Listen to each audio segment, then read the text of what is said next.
এখন সকাল 10টা মতো বাজে। তো আমি, বোন আর বোনের হাজব্যান্ড সব রেডি হয়ে পুচকুটাকে নিয়ে বেরিয়ে গেছি, কারণ আমার বোনের এখানে একটু মানসিক ছিল, পুজো দিবে তাই।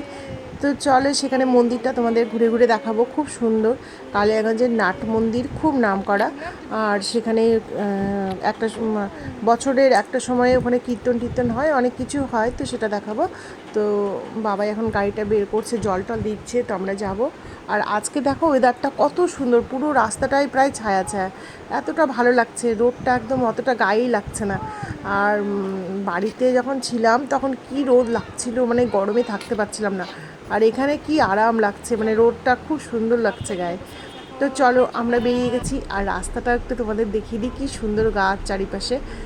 তো এখন যেহেতু পুজো দিতে যাব, তো মন্দিরে একটু ভোগ প্রসাদ নেব।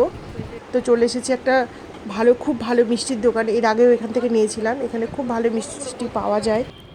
তো এখান থেকে আমরা মিষ্টি টিষ্টি নিয়ে নিলাম। এখন আমরা চলে এসেছি মন্দিরের মেন গেটে। তো দেখো 64 প্রহর নামযজ্ঞ এখানে হয়। তো কোন মাসের জন্য হয় সেটা আমি এখন ভুলে গেছি। তো চলো ভেতরে যাওয়া যাক। আর এখানে না অনেক, এমনিতে তো মন্দিরটা অনেকটাই বড়, আর এখানে সবথেকে বড় কথা, এখানে সব দেবদেবীর মূর্তি আছে। তো চলো। আর এখানে দেখো, দেখলাম আমার একটা চাপ কল, এত ভালো লাগছিল জলটা হাত দিতে, সেটাই আমি দিলাম এখানে। তো চলে ভেতরে যাই। আর দেখো কত বড় এরিয়া, একদম অনেকটা বড় জায়গা নিয়ে নামযজ্ঞ যখন হয়, আর এখানেই হয় এর ভেতরে। আর ভেতরে মনে করো অন্নভোগ ডেলি হয়। তোমরা চাইলে এখানে টোকন নিয়ে অন্নভোগ তোমরা নিতে পারো, কোনো ব্যাপার নেই। সকালবেলা খালি টোকনটা কেটে রাখতে হবে, তাহলে দুপুরবেলা যখন অন্নভোগ হয়ে যাবে তখন তোমরা অন্নভোগটা নিতে পারবে। তো এটা একটা খুব ভালো ব্যবস্থা, আর খুব ভালো লাগলো এখানে সেই জিনিসটা শুনে। আর ঢুকে ঢুকে একদম মায়ের দর্শন।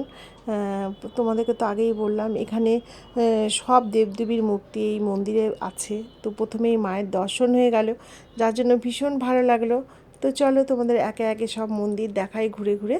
আর এই দেখো এখানে একটা তুলসী মঞ্চ, তুলসী মঞ্চটা দেখে এতটাই ভালো লাগলো। তো চলো তোমরা দেখতে থাকো, খুব ভালো লাগবে। जय जय हो शंकरा आदिदेव शंकरा तेरे जाप के बिना चले ये सांस किस तरह मेरा कर्म तू ही जाने क्या बुरा है क्या भला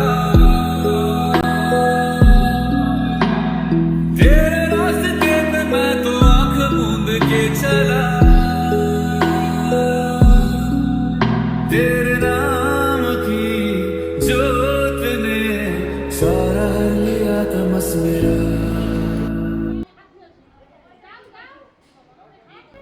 আর এখানে দেখো চৈতন্য মহাপ্রভুর হচ্ছে মন্দির এটা। আর এখানে কি সুন্দর সুন্দর গোপালও আছে তার সাথে, এটা খুব ভালো লাগছে। এখানে আমরা পুজো টুজো দিলাম সব কিছু। আর এখানে দেখো ওই যে বললাম তোমাদের যে ভোগ, মানে ভোগ দেওয়া হয় অন্নভোগ, প্রতিদিন এখানে অন্নভোগ হয়। তো তারই সবজি কাটাকাটি চলছে। তো আমরা অনেক সকালে এসেছি দেখে এগুলো দেখতে পেলাম। আর এখান থেকে দেখো মন্দিরটা কত সুন্দর, কত বড় এখান থেকে লাগছে দেখতে। তো আর এখানে মন্দিরটা মনে করো যে এত সুন্দর করে পরিষ্কার, এখন যেহেতু পুজো টুজো হয়ে গেছে সকালবেলা সব পরিষ্কার পরিচ্ছন্ন চলছে। তো চলো আজকের ব্লগটি এখানেই